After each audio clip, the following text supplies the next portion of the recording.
I have to say that my parents were the main force in me being who I am today. My mother especially, she always wanted her kids, especially me, being the oldest, to always do something better than what she did. I grew up in housing projects, and not only did my mother and father instill a lot of the goodness that I have in myself, but also the neighbors. You know, they were like second parents. There was a chief court officer named John Bush. He was a chief court officer in Roxbury Court. He came to me and said, you know, would you like to be a court officer? And I didn't know what a court officer did, but I said, I'll give it a shot, and I did.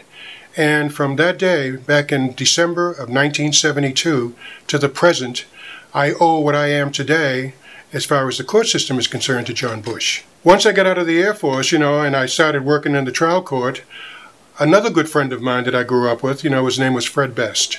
God bless his soul, he's passed away now. But he introduced me to Masonry. And in the year 2005, I was elected as the 66th Grand Master of Masons for the state of Massachusetts. Spent a lot of money doing rehabbing the building up there in Grove Hall. And I enjoyed my 3.5 years as a Grand Master. So joining the Air Force in 1964 and becoming a Mason in 1972 were the most exciting parts of my life that really made me understand of exactly who I was and what I was going to do as time went on in my life.